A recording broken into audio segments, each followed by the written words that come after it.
Hello and good evening on your own screen and to the Serum Convo of today. It's roundabout number 280. We are setting up and starting. And today we have our guest Johannes Spille with us. And a short introduction from my end. Johannes started as an international project manager with Rosen in Germany and is currently leading the metal loss and defamation business in the US as head of business line PDIA and R3, based out of Houston. Believe me, I will ask him some more details on these abbreviations because I'm curious. Being a hands-on personality, what we just have seen as we try to fix some challenges in the Thomas, aus irgendeinem Grund, ich kann Ralf nicht hören. Ich kann dich hören, aber ich kann nicht Ralf hören. Oh, that is too bad. Then we have effectively silenced him. Well, That's also true. Okay, let me do that. So, basically, what you're doing is you're putting your passion for the customer first in all decisions, and well, with that, you are creating lasting value that makes a difference by putting the customer first, which is quite our topic, basically.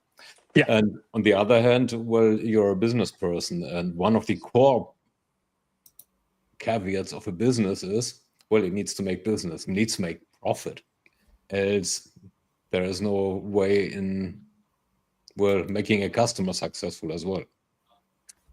So now, a business in your mind needs to start from the customer side, solving customer challenges, and tackle them by developing solutions that make their lives easier, and not only the business's lives, which is quite an important differentiation. And starting with the customer in mind and putting them into the center of businesses, that considers, well, that has an impact, which needs to be considered by businesses. And our topic now is, well, we'll dive into exactly these topics after making sure that we haven't forgotten anything about you that is worthwhile mentioning. No, I think you captured this quite well.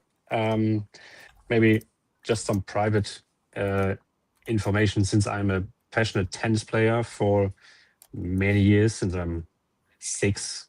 So I play more than 35 years on the tennis court. I always had also this little competitive mindset in a way on how to approach certain things. And this, when it comes to the business side, I think is a valuable skill to have a certain degree of competitiveness in there, especially if you want to develop businesses forward. Also when putting the customers first. But other than that, you pretty much captured the essence of what my passion on the business side looks like. Too bad. Okay. Then let's dig a little into that. So, what ignited this passion? I mean, we love it basically because this is our DNA too. So, but for yourself, what ignited it for you? Yeah, I think so. I'm working for the Rosen Group. It's a company. We are in pipeline inspection. So we inspect pipelines from the inside. We have tools that run with the medium through the line. And we are, as a company, the global market leader, and also in the US, the market leader in this business space. So the company, as such, from a pure success story, is doing well in general. However, I started in Germany, as I moved over to Houston 2 years ago, I basically realized in my role here that for some for some customers, we are doing a really, really good job, and they praise us for our customer service, our proactivity, our mindset in finding solutions for their problems. But then other customers are complaining about the exact same things, that we are not finding solutions for them, that we are not proactively engaging, that we are not communicating properly. So it's a very twofold experience. And then for me, the question came up, if we can do it for these certain amount of customers so well, what about the others where we don't do it so well? And what is the difference there? So it looks like we can do something really well, but we just don't do it consistently all over the place. And this then got me more into looking, well, how are we set up as an organization? What are the, let's say, organizational, structural enablers for us to engage with customers in a proper way? What are processes in place that help us doing certain things? And then it became quite clear that to a certain degree, we are very dependent on the individual and their individual mindset, engagement, proactivity, and not so much in the process way to have everybody following certain processes or train a certain mindset. So for me, it felt like, okay, we expect a certain mindset to just be there in people, without really telling them what exactly do we mean and what exactly do we expect them to do. And nobody's doing something with a bad intention, but some things just work better than others. And this, for me, then created the wish to learn a little bit more about this, to find ways to improve this situation, to get in a more consistent manner for the entire business. Then I started researching, reading books, at the same time on a group-wide level. There were certain initiatives raised, and one initiative was around customer centricity. And so that was for me the point, well, upper management on a global level realized this as well, that we might have some things to do here. And that was for me then the stepping stone here to say, well, I will take care about this for the US, Central America, and Mexico. This is how I got into this. Interesting. So it was quite a journey. So you could say. As part of our entry or for introduction, we said that in your eyes, Milton Friedman is wrong, basically, who said the business of business is business. So, but business has more than just this purpose. Can you elaborate on that a little more? So why is that guy who is quite famous in contrast to the three of us wrong? Yes, that's true. It's hard to say if he's wrong, but you can have a different opinion about this. Okay, that's a compromise formulation. But yeah, I mean, for me, a business doesn't exist because it's a business. It doesn't, for me, it doesn't fulfill its own purpose. When I found a company, it's not, the company will not survive because it has a certain name, or because it will survive when it offers solutions to problems that customers have. So you need to have a customer base that they buy services or products from you.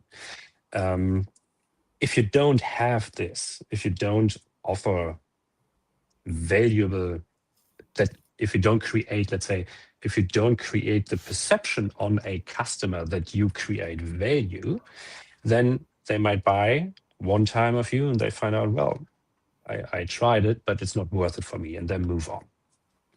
Especially nowadays, when we look at with internet, Amazon, with all options that we nowadays have to purchase things, products and services, there's a huge variety of options where you can go to. And if the one company doesn't serve you well, you go to the next one. So you can easily switch from one to the other.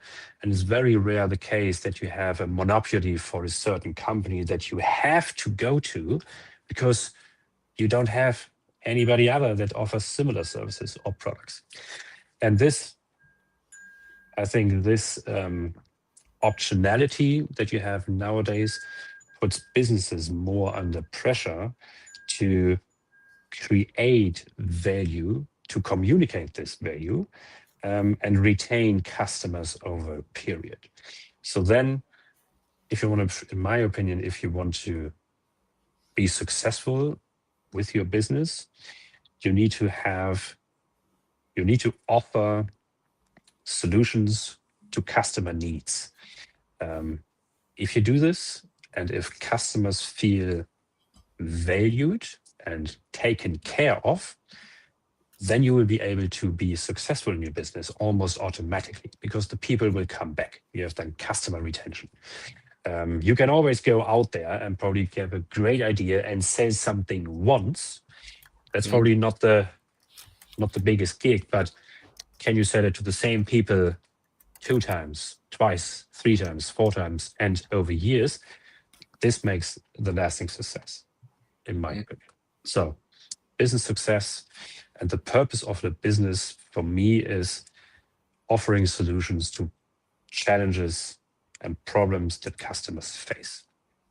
Really cool. This sounds similar to what I often say is you, as a business, you become successful as a consequence of making your customers successful. Correct. Yeah. If you can make the life of your customer easier, they will come back. And I think this is also what over the past years I would think it got even more into that direction in the past probably 20, 25 years with increasing optionality, that people can choose companies, suppliers that make their lives easier. There is someone out there that does it. And if you are not the one who does it, then someone else will. Many decades ago, probably there weren't not so many options out there, and you would go to those that you know or that you knew, and maybe you always went to this, and maybe your parents used the same the same company, so you just go there as well, because you don't know what else is out there. Nowadays, you just Google something, get your phone out. You have so many options to go to. But if you want to be sustainable and sustainably successful, you need to make your customer's life easier. Okay, now so you already mentioned Amazon. Our today's topic is the evaluating or elaborating the connection or not connection of employee experience and customer experience.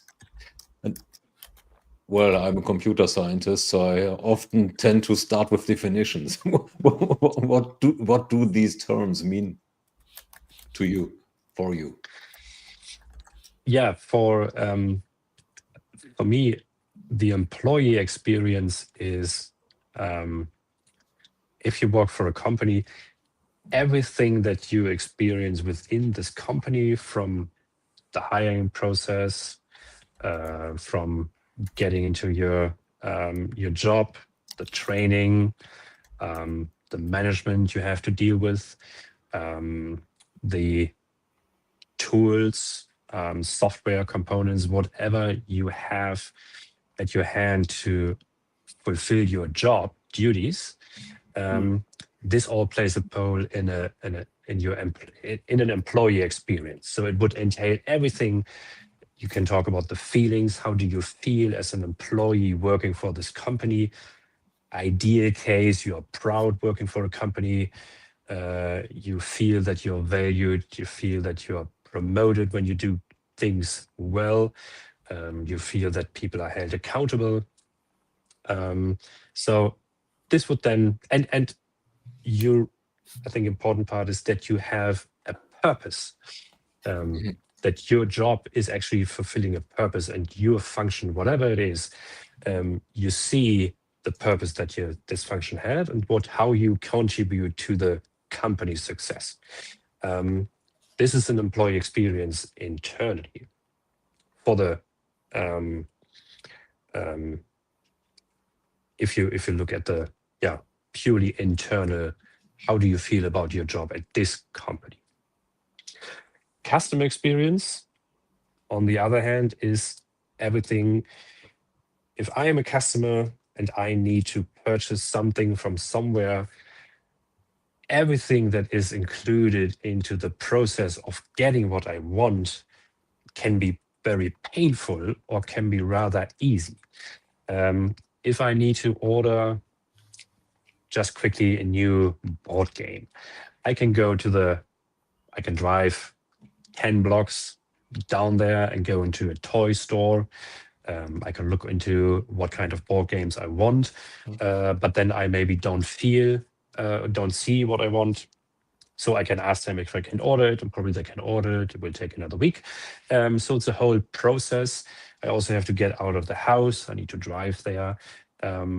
So this is one kind of experience, and this experience can be for many people, this can be very fulfilling because they want to talk to humans in their process, and they want to see and feel all the toys and board games that are there, and just want to walk around and have a more of a haptics to it.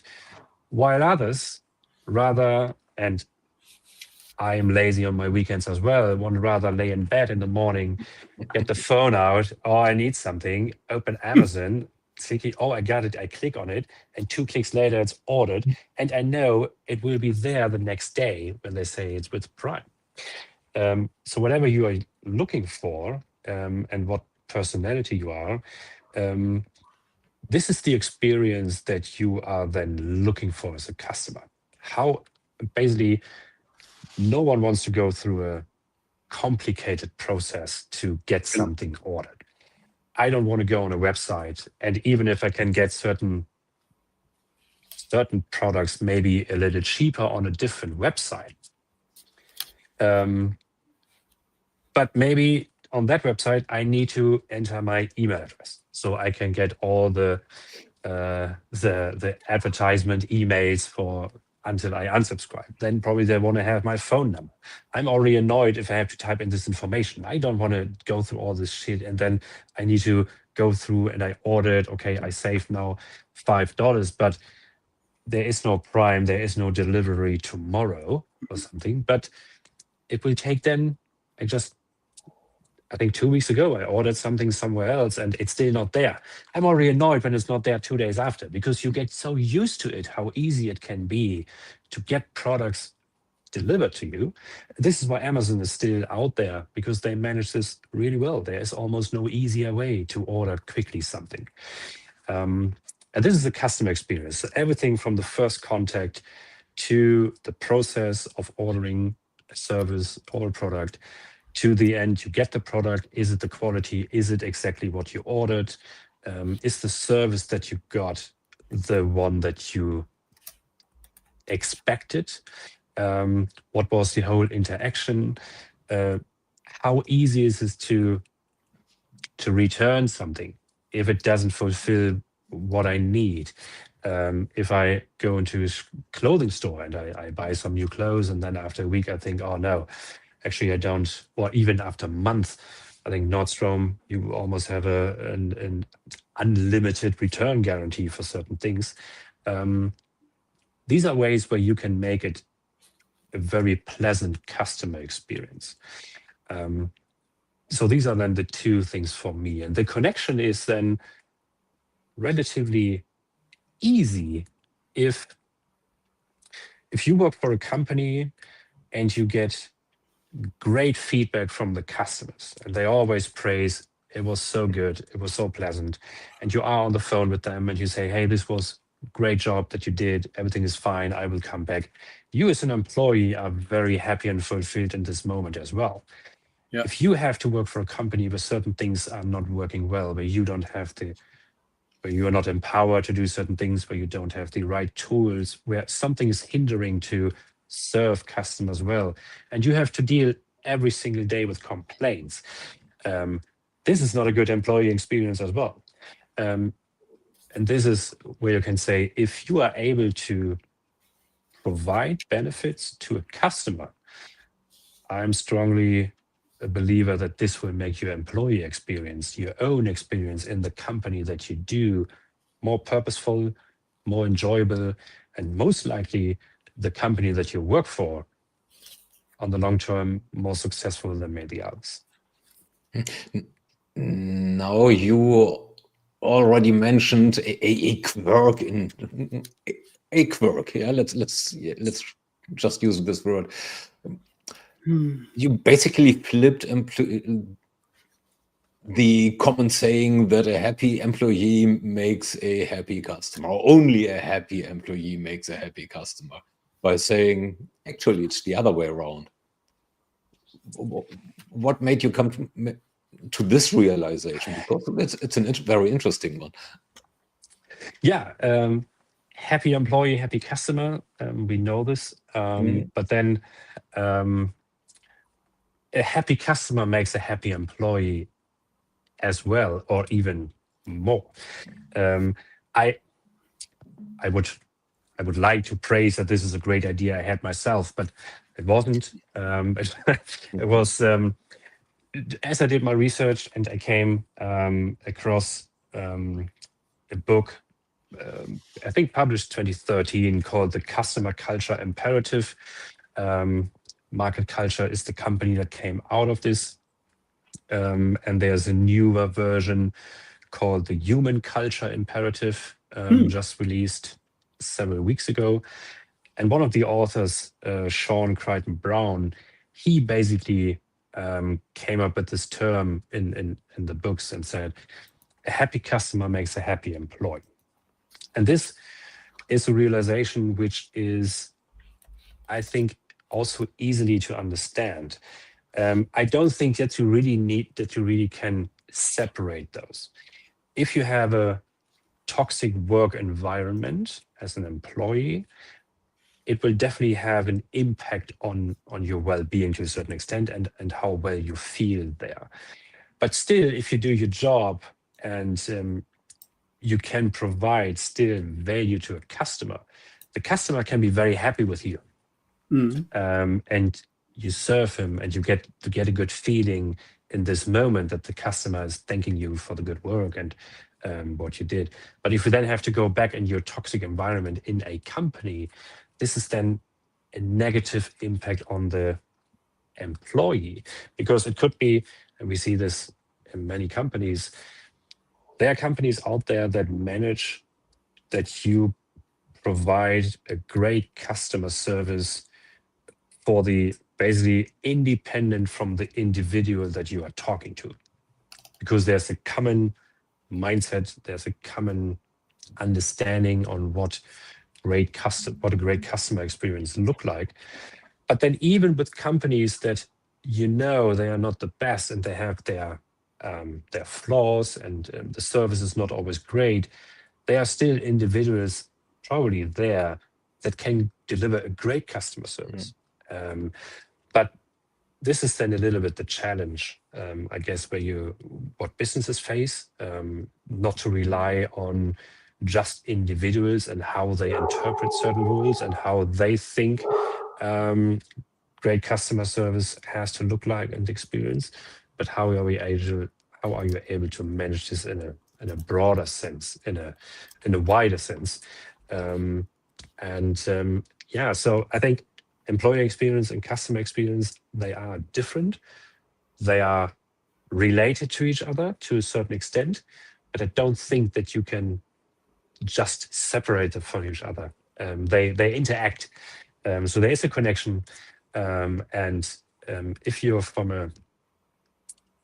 a company, work for a business that puts customers first and says, okay, whatever we decide, we at least need to think about what is the impact on the end customer of this?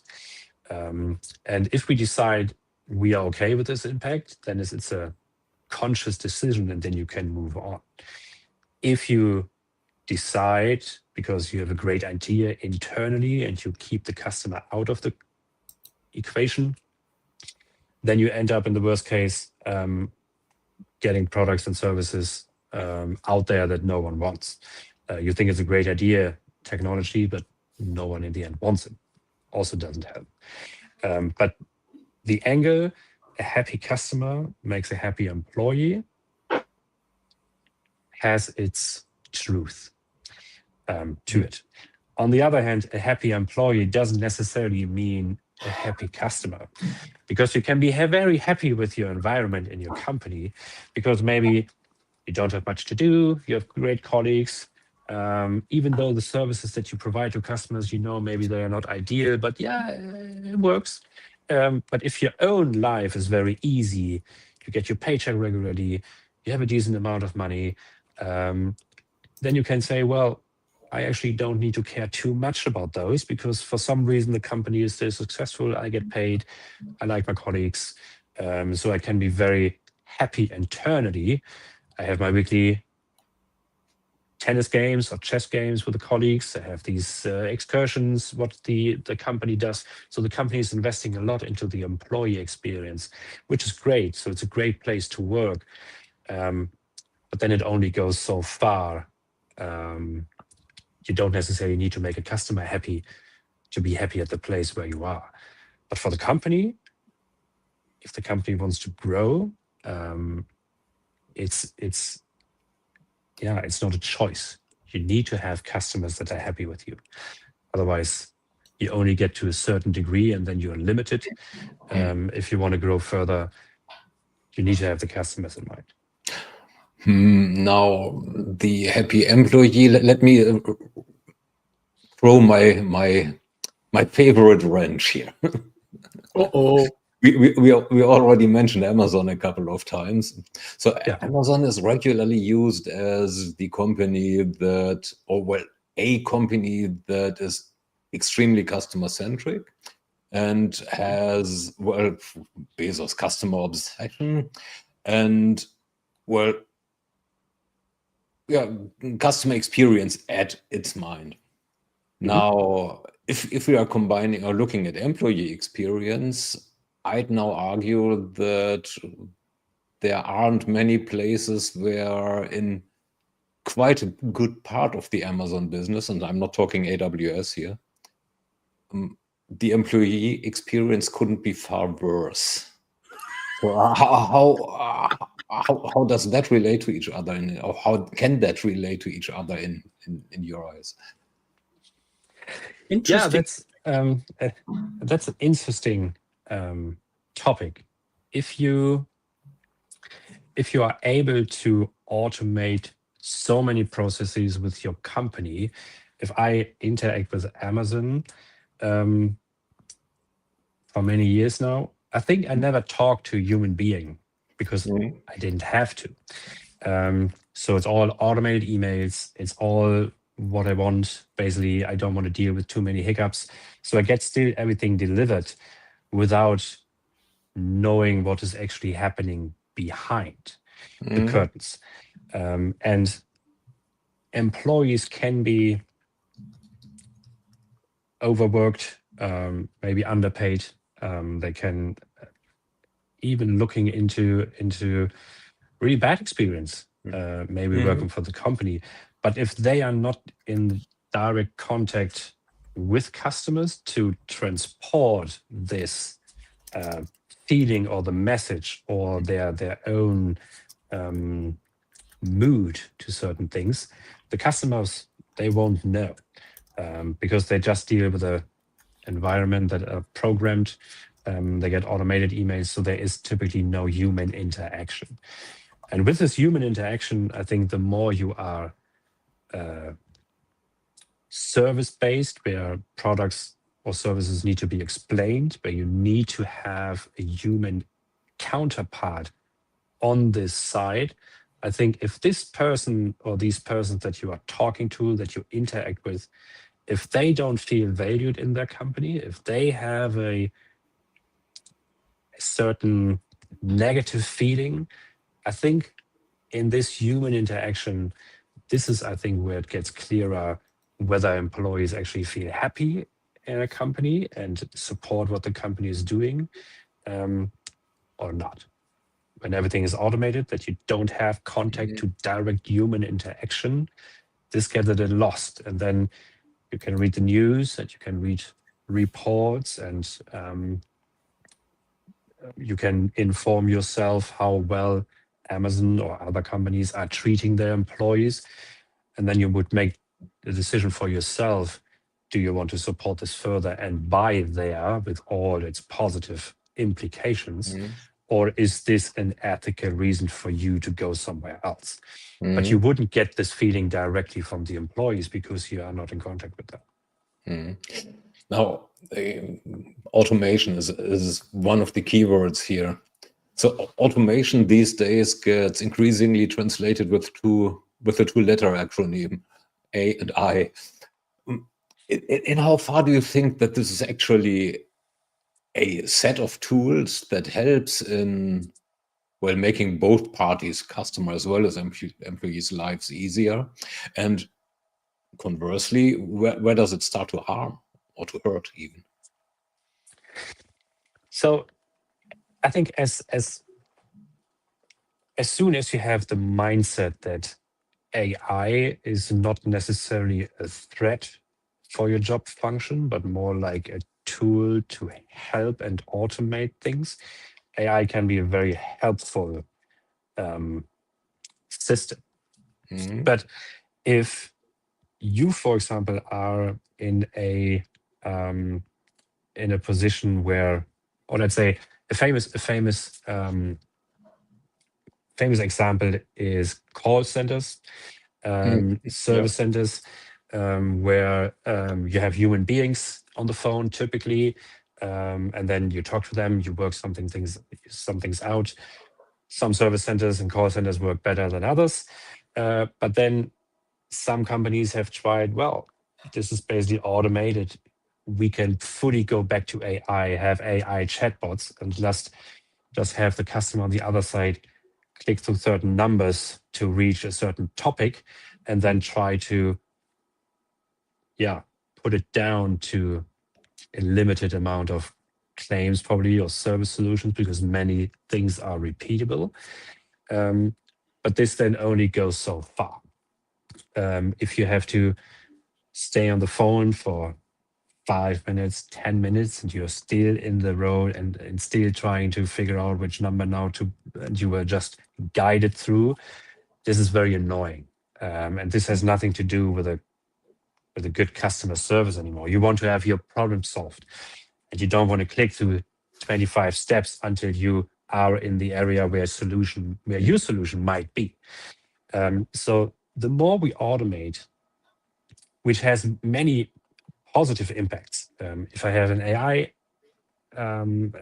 like I chatbot on my work laptop, and I want to get a summary of the past 10 days of emails that I received, and I want to have a checklist, something that I would need normally to read through every single word. Now I can get easily an overview. Still, I would double check certain things of it if the information is still correct. But these things are very easy nowadays to automate. But the more automation we have, the more important, and that's the funny thing, the more important is actually the human interaction on the other side. Because you reduce human interaction wherever you can, but in certain areas, the human interaction is actually this point that makes or breaks a service or a product. I don't think we as the human race, we are like a herd. We need to be engaged with people. If we start automating everything, we don't have contact to each other anymore. It gets very lonely very quickly. And I think the human touch and human interaction gets even more important when we see that so many things can be automated, so many things can be standardized. We can talk to Alexa all day, She basically does everything that we almost want her to do. But I don't feel that we want to talk to machines and AI trained chatbots every day and every single day. We need the human interaction. We need empathy. We need feelings. We need human interaction, people that understand us, people that help us and giving us a good feeling at the end of the day. I think this is what nowadays companies that focus on the human portion in their service, this is what will make them, in the times of AI, in the times of processes, automation, make them even more successful when they utilize AI to an extent where it makes sense. Not to replace humans in the human interaction, but to automate the processes that normally would just take time.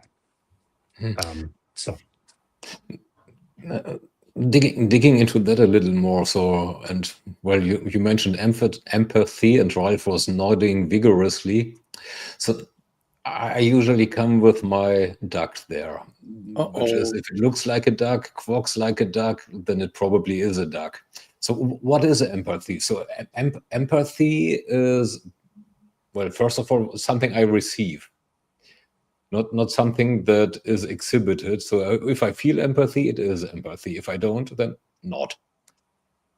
Now, part of this empathy is, to me, getting my, this is similar what you have said before, is getting my things solved. And now this is where probably a cultural shift may happen, or does happen already, is, well, as I do want to have it solved, I care about having it solved fast. And instead of talking to a gazillion of people who probably ask me all the same questions that the bloody chatbot asked me before, or the 3 chatbots already asked me before, in how far is it that the automation that you've done, or that not you as a person, that businesses have done, is actually plain wrong by guiding me through all this old style phone tree, which basically is more a deterrence? Can it be that businesses haven't really understood that the moment we do call, we actually have exhausted all meaningful ways that they offered us before? Yeah, that's a good question. Generally, businesses, especially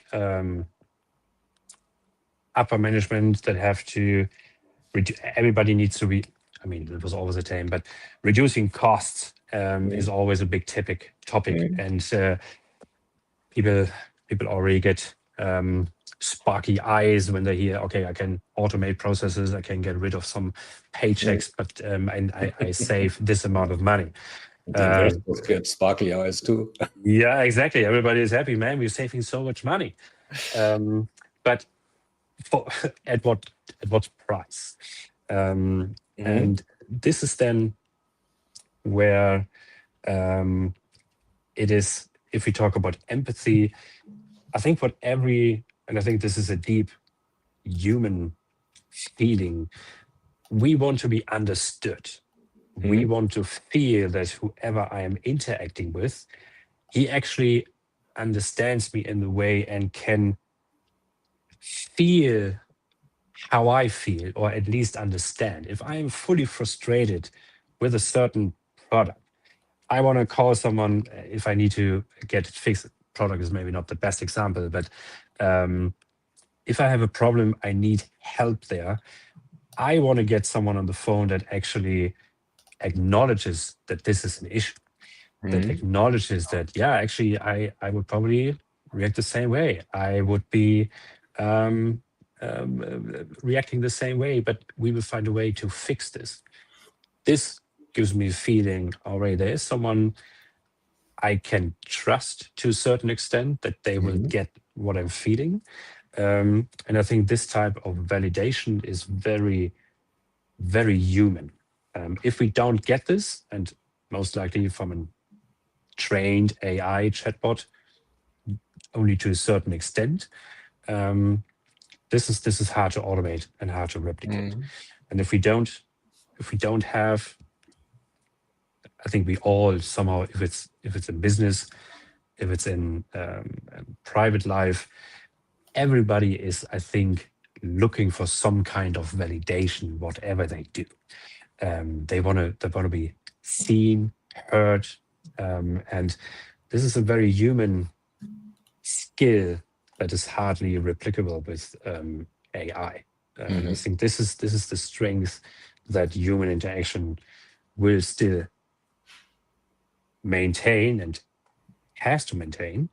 And then, yeah, AI should be a tool to do things faster and better, but it should not be a replacement of the human being and the human interaction, which we all need.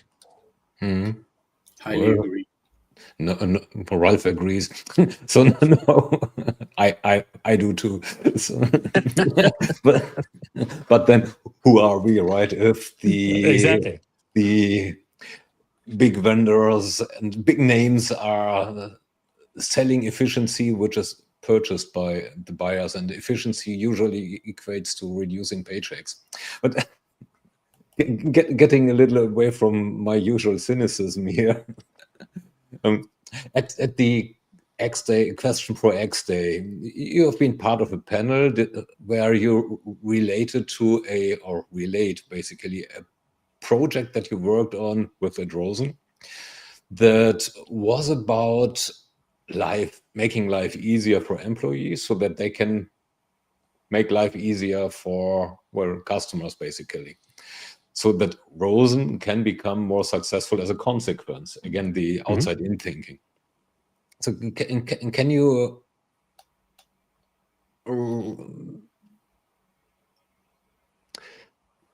lost my track here. Sorry. What led you there, and what are the levers that you wanted to not wanted to try to move, but did move in order to make this a success? Yeah. So what I was mentioning earlier with market culture as a company and the 2 books I wrote, as I did my little research earlier on and read books, one of the first books I read was The Customer Culture Imperative, which talks about putting customers first. And in that book and with a study, they developed a so-called Market Responsiveness Index, MRI, which basically says the customer centricity of a company and this culture behind can actually be easily measured. And this was for me quite interesting and also easy to follow, because culture is typically something which is very fluffy. Culture, when people hear culture, what does that even mean? And do we have a good culture, a bad culture? Do we care about customers? Yeah, of course we care about customers, but what does it mean? So the MRI has 8 disciplines, and these disciplines quickly are customer insight and customer foresight, and talks about what do you actually do as a company to gain customer insights? How well do you understand the actual customers? So the same for the foresight. Do you see customers' needs in future years or upcoming needs? How well are you tracking this? The same for competitors. So these are the first 2. Then 2 categories: competitor insights, competitor foresights. Do we understand our competition? Do we have an eye on future competition that might come up? Then the 5th category is peripheral vision. So are we looking as a company and as a business outside our own little bubble of industry? Are we having an eye on technology developments? Do certain technology developments that are coming, are they able to change how we are doing business today? And then on top of that, 3 internal enablers that talk about empowerment. how empowered do we as employees feel to make certain decisions, to bring in ideas, to contribute to the strategy. The next one is collaboration. Collaboration between departments. Is the company more acting in silos, or is there real collaboration with the goal to provide an end product that serves the customers the best way? Or are we rather concerned that we follow our internal processes and each department reaches its goal, which can be disconnected from the customer? And then 8 strategic alignment. How well does everything that we do align with what the company's strategy is? Is the company's strategy even known to employees? Do I know what the strategy of the company is that I'm working for? So these 8 categories are powerful. And what they did is they created an assessment or a survey of very specific questions for each of those categories. On top of this, free text questions for input. And I did this assessment with the Rosen Group in USA, Central America, and Mexico. It's about 830 people that participated. And then at the end, you get a circumflex as a result with percentage values in each category. And these are percentiles benchmarks against all companies that have done this MRI survey up to this point. I think there are more than 1,000 companies in there. Apple, Amazon, some other famous names were part of it. So you get a good idea with a very standardized, easy to perform assessment, and you get a number out of it where your company is positioned against all the rest that did it.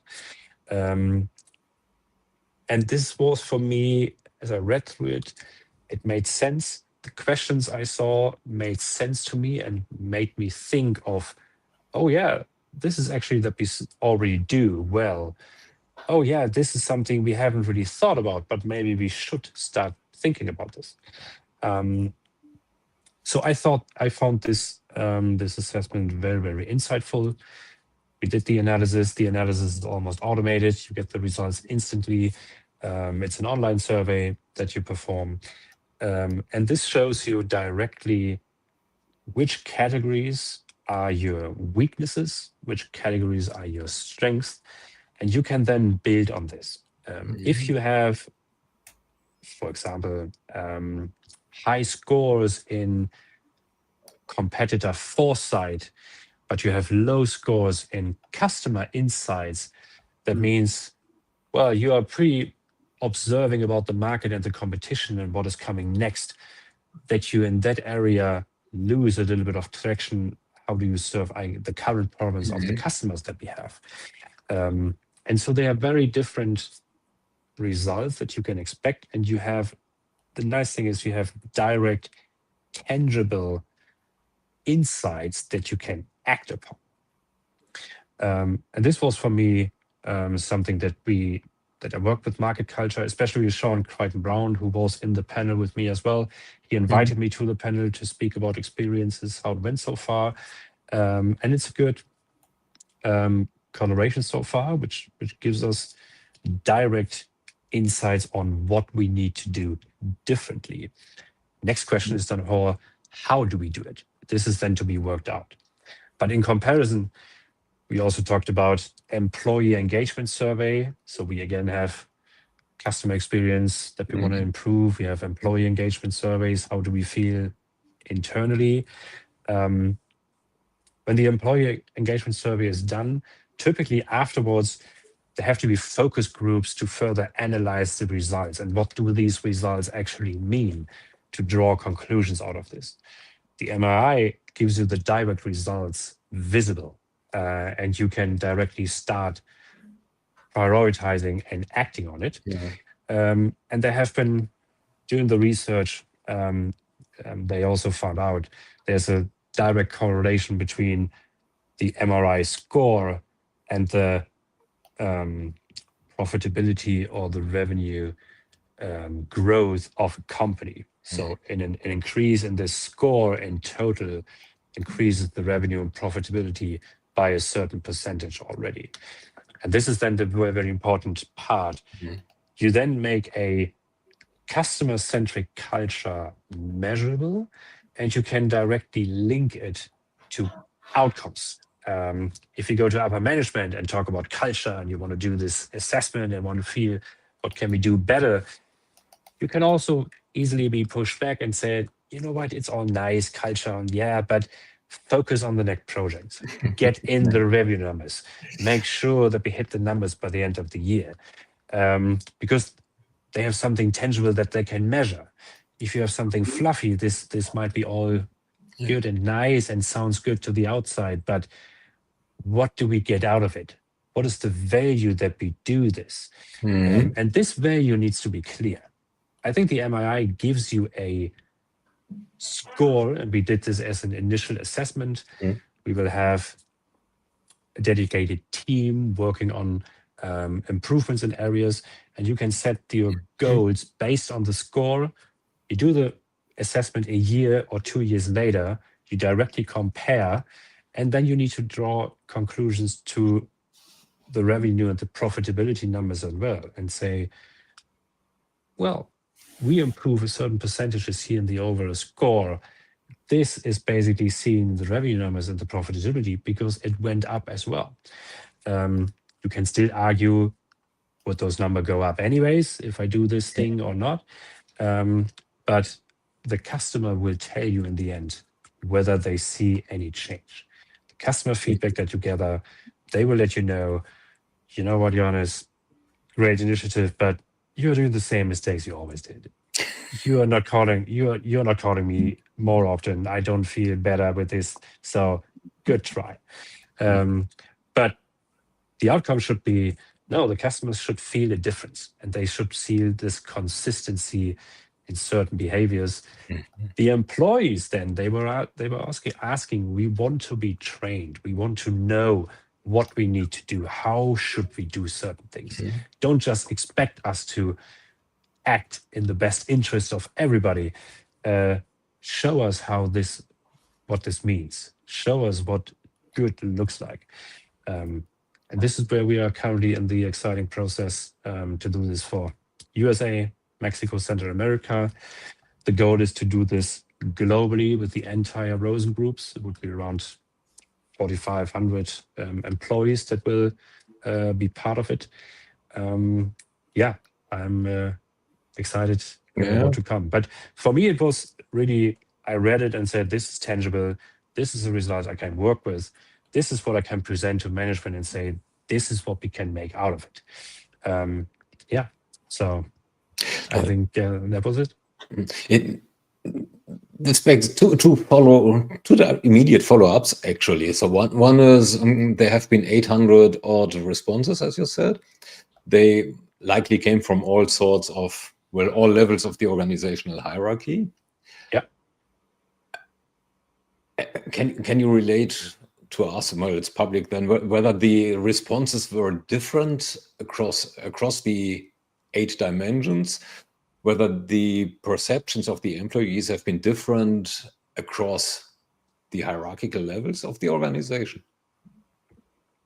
Yeah, this was very interesting. So what we did, we summarized the results for the entire, for all employees that answered. And then we had differentiation between USA and Mexico by department, leadership separately.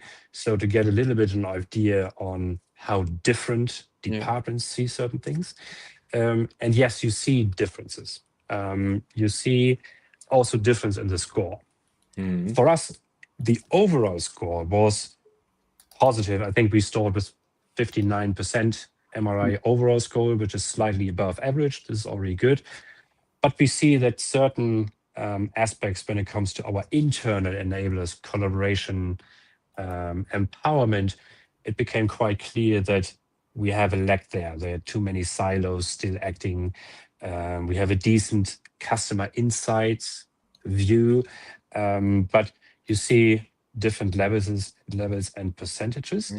And interestingly, the relative judgment between the categories didn't really change from department to department or from country to country. It was very consistent how they were ranked against each other. The percentage values, they differ, yes. But customers, the lowest were typically the internal numbers, empowerment, collaboration, strategic alignment to an extent. But then we have a good understanding of customers, good of competition. And then if you go on a department level, you would have lower scores on the competition when it is basically a back office, finance department, where you would expect a lower score. But this assessment is then also raising the question, is it actually in our own interest that our back offices don't know much about our competition or our customers or something else? So it raises a lot of questions to follow up with. So impressive was that the results were very consistent over all departments. I can totally relate to the results. They totally make sense. Several things have been seen in the past that got now backed up with real, basically, numbers. And the verbatim comments, we had more than 6,000 verbatim comments, really elaborate on where they see challenges, what the employees also think should be done better, expectations to leadership. So there are a lot of things to get out of it. So yeah, I think realistic results, consistent results, and a good starting point. Now, 8 categories, which is quite a decent number. So experience says that if you have a couple of categories, they are not all created equal. So addressing, well, some of them create a bigger lever than other ones. Is this the same with these? On which would be the ones to tackle first, apart from there where probably is the highest gain to achieve? Yeah, and that's why what you need to do now is when you have the results, you need to set priorities. And everything out of this has to come with leadership buy-in. Leadership has to model this. So what we are doing is we will have a leadership workshop to align on the 2, 3, or maximum 4 things we want to focus on going forward. Always something to focus on is customer insights. Even if you are on a decent score, you cannot do enough on that level. So customer insight for me is always something to work on. And then on the other hand, most likely internally, if we feel that we have internally too much of a silo action mode, and we need to have more cross communication, cross collaboration, these would be probably the 2 or 3 categories to focus on in the first step. And you have to prioritize. Otherwise, you cannot work on all of these things at the same time. You need to focus. You need to know and relate this to your business, how the business performs at the moment, where we are lacking the most, and what do you think and leadership thinks, where do you gain the most out of it, even also in a short notice. Because what you also want to do is ideally you have short notice, midterm results that you show this actually is working. This is what we did, and the outcome is this. And then management will say, oh yeah, this is actually a great idea. Let's move on. If this takes another 3 years until anything comes out of it, then it's just another survey that you can bury and say, yeah, good try, but try better next time. But I'm optimistic with this one. As we are, well, we already passed the top of the hour, but as we started late, we are approaching the top of the live hour. we usually, I mean, I could continue this now for ages because this is more than just interesting. It's really interesting. So, but to close down, so we close down with what we call famous last words to terminate the event, the session. So if you had one piece of advice that you wanted to give to the audience, to practitioners in particular, about how to proceed with improving culture and customer and employee experience, what would it be? The one advice would be, whatever you do, whatever you try to implement and to change, you need to make the connection to the business outcome, whether it's revenue, profitability. You need to make this connection. If you do it separately, if you just create internal things that sound nicely, but you miss the connection to what does it mean for the business? Can the business grow? Is the business improving by this? If this link is not there, no management will buy into it. If you are able to make this connection and say, this is what we do, this is the outcome we expect, and this is how we grow, then you have a way and a handle and a lever to move forward, and to implement whatever you think is the best thing to implement. So connect your initiatives to the business results. Perfect. Thanks, Johannes. So this hour went by far too fast. Yeah, it was quick. It was very quick. That's Yeah, true. the learning is we need to do another hour if you agree. And probably That with works. me listened and heard also by our guest. So maybe you didn't hear Ralph now, but Unfortunately not. I hope the audience did. So thanks, Johannes. This was great. And as said, to be repeated. To the audience, also thanks. Well, there was one spammer who had a comment, so which we did not dig into. Let's continue for next week, or directly do the sneak peek into next week, which is a slightly related topic when we are going into what we bulletproof customer loyalty or loyalty management with Jessica Kane, who is the new CMO of SAP CX. So this is quite an interesting topic too. Everybody's invited to join in actively as well as passively. And we now go backstage. See you soon.